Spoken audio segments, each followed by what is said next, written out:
30 अगस्त का समय जो दिया गया है, हम उम्मीद करते हैं सरकार से और प्रार्थना करते हैं ईश्वर से, आशीर्वाद चाहते हैं आप सबका कि 30 अगस्त तक हमारी समस्याओं का समाधान हो जाए। तो 5 सितंबर के कार्यक्रम को हम धरना नहीं, उसको सम्मान समारोह में तब्दील कर देंगे। और अगर हमारी समस्याओं का समाधान नहीं हुआ तो अवश्य हम 5 सितंबर से अनवरत समय के लिए रुकेंगे, लड़ेंगे, जीतेंगे। और सरकार हमारी कोई दुश्मन नहीं है, हम सरकार के कर्मचारी हैं। हम सरकार से अपनी बात मनवाने, अपनी समस्याओं का समाधान कराने के लिए आ रहे हैं। सरकार से हमारा कोई बैर नहीं, लेकिन हमारी समस्याओं का समाधान किए बिना अब हम लोगों को चैन नहीं। इसलिए आप सभी लोग पूरी ताकत के साथ आइए। 30 अगस्त तक हम लोग मेल मिलाप लगातार वार्ता कर रहे हैं, यह भी जरूरी है। अन्यथा की दृष्टि में अगर मेल मिलाप संपर्क तोड़ देंगे तो जैसे पिछले 2018 के बाद से 2023 तक सारा संपर्क टूटा था, किसी से कोई वार्ता नहीं होती थी, कोई बात नहीं होती थी, वही स्थिति पुनः आ जाएगी।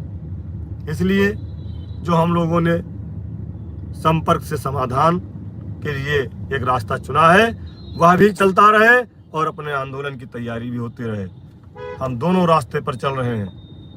सरकार हमारी समस्याओं का समाधान कर दे, अगर नहीं करती है 30 अगस्त तक तो हम अवश्य अपने साथियों के साथ, और हमें पूरी उम्मीद है, पूरी आशा है, पूरा विश्वास है कि हमारे 1,47,000 शिक्षा मित्र साथी 5 सितंबर को लखनऊ पहुंचेंगे और अपनी समस्याओं का समाधान कराने के इस हवन कुंड में अपनी आहुति देंगे और हम लोग सफल होंगे। मैं पुनः महिला बहनों से अपील करता हूं कि आप जरूर अपनी बहनों को फ़ोन करें, उनको समझाएं कि यह अंतिम समय है। हमारे लोग रिटायर होना शुरू हो गए हैं, आज उनकी है तो कल हमारी बारी है। इसलिए अपने भविष्य को लेकर अब आप लोग बिल्कुल पूरी तरह से सजग हो जाइए। 5 सितंबर का कार्यक्रम मात्र एक कार्यक्रम नहीं है, वह हमारे जीवन की दशा और दिशा तय करेगा। जितने भी साथी देख रहे हैं, सभी साथियों से हम उम्मीद करते हैं। हमारे राजकुमार भाई हैं लखनऊ बीकेटी से, लगातार शिक्षा मित्रों की समस्याओं को आपको दिखाते रहते हैं।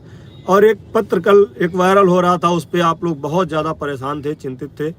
प्राथमिक शिक्षक संघ का वो पत्र था जिसमें हम शिक्षा मित्र साथियों को शिक्षकों के अनुपात में गिनती न करने का निवेदन किया है।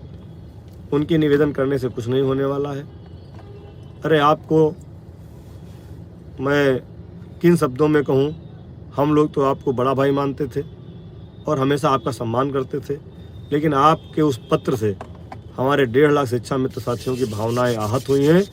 और मैं उन 1.5 लाख शिक्षा मित्र साथियों की तरफ से आपसे आग्रह करता हूं कि कृपया आप अपने उस बिंदु को हटा लें अपने मांग पत्र से, अन्यथा की दृष्टि में एक ही विद्यालय में आप गृह युद्ध। नमस्कार साथियों, स्वागत है आप सभी का आज की इस नए वीडियो में। ये वीडियो आप सभी शिक्षा मित्र साथियों के लिए बेहद ही महत्वपूर्ण होने वाली है। वर्तमान की कुछ खबरें हैं जो कि इस वीडियो के माध्यम से आप सभी के बीच में प्रेषित करेंगे। ये खबरें आप सभी के अस्थायीकरण के पॉइंट ऑफ व्यू से काफ़ी ज़्यादा महत्वपूर्ण है, तो सभी साथियों से एक अनुरोध है, वीडियो को आप पूरा देखें। चैनल को अभी तक आपने सब्सक्राइब नहीं किया है, कर लें। अब चलते हैं अपडेट पर। अगर कराना चाहते हैं तो हमारे साथी कहीं से कमज़ोर नहीं है, हमारे साथी कहीं से कमज़ोर नहीं है। और हमने आपका साथ दिया था डिजिटल हाजिरी में, इसीलिए आपसे हम निवेदन कर रहे हैं कि इस तरह की कोई मांग ना करें जिसमें शिक्षा मित्रों के लिए कोई भी गलत शब्द का यूज किया गया हो। बड़े भाई हैं, बड़े भाई की तरह स्नेह रखिए। और हम शिक्षा मित्र आपके छोटे हैं और आपने देखा है कि योग्यता में हम लोग कम नहीं हैं। आज हमारे साथ हमारे विद्यालय में जो सहायक अध्यापक के पद पर हमारे बड़े भाई बड़ी बहन हैं, अगर योग्यता के रूप में देखा जाए तो जो विद्यालय में लिस्ट लगी है तो कहीं पर हम लोग उनसे कमज़ोर नहीं है योग्यता में, बस समय के मारे हैं। परिस्थितियां हमारी ख़राब हैं, हमारा समय ख़राब है। तो हमारा समय ख़राब है इसलिए आप भी कुछ कह लीजिए, गांव के लोग भी कहते हैं, समाज के लोग कहते हैं, आपको मौका मिला आप भी कह लीजिए।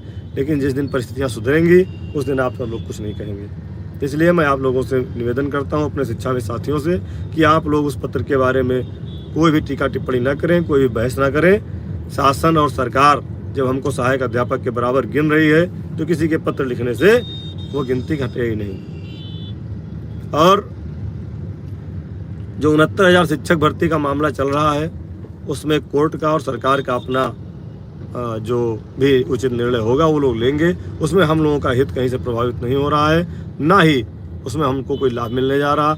हम ये ज़रूर कहेंगे कि 68,500 और 69,000 की जो भर्ती हुई है वह सारी सीटें शिक्षा मित्रों की थी। शिक्षा मित्रों की सीटों को बाहर से भरा गया, इसके लिए हमें कष्ट है, हमें बहुत दुख भी है कि हम लोगों को हटा करके बाहर के लोगों को लाया गया विद्यालय में, और आज भी वह भर्तियां साफ सुथरी तरह से नहीं हो पाई, उनमें भी प्रश्न चिन्ह लगे हैं। उसका निराकरण सरकार करेगी। उसके साथ साथ हम उम्मीद करते हैं कि 30 अगस्त के पहले हमारी समस्याओं का समाधान हो जाए, नहीं तो 5 सितंबर को तो हम लोग आ ही रहे हैं, और 5 सितंबर को हम लोग पूरी तरह से पूरी ताकत के साथ बार बार यही अपील कि पूरी ताकत के साथ एक एक साथी को लेकर के आएँ। जो लोग बीच में इधर उधर अपना कुछ नुकसान करने का प्रयास कर रहे हैं, मैं उन सबसे भी अपील करता हूं, ये इतना बड़ा कार्यक्रम आप सबकी समस्याओं के लिए लगा है तो आप सब लोग सहयोग करें, अलग अलग न जाएं। और शिक्षा में तो साथियों से खासकर कि आपकी सभी सुझावों पर संगठन ने पहल की है, इसलिए अब आपकी जिम्मेदारी बढ़ गई है कि अब आप हर तरह से एक एक साथी को, अब कोई बहाना नहीं चलेगा कि इस संगठन का कार्यक्रम है कि उस संगठन का कार्यक्रम है, किसका कार्यक्रम है। अब आपको पूरी तरह से हम लोगों के साथ अपने भविष्य के लिए लग जाना है, और कुल मिलाकर के 5 सितंबर से अनवरत धरना हमारा चलेगा, अनवरत कार्यक्रम चलेगा। उसमें सभी साथी सहयोग करें और एक एक शिक्षा में साथी को लेकर के आएँ। आज कई जगह बैठक है हम लोगों की, जैसा कुछ होगा शाम को आपको पूरी जानकारी संगठन द्वारा दी जाएगी। तब तक के लिए सभी साथियों को प्रणाम, नमस्कार, जय हिंद, जय भारत, जय शिक्षा मित्र।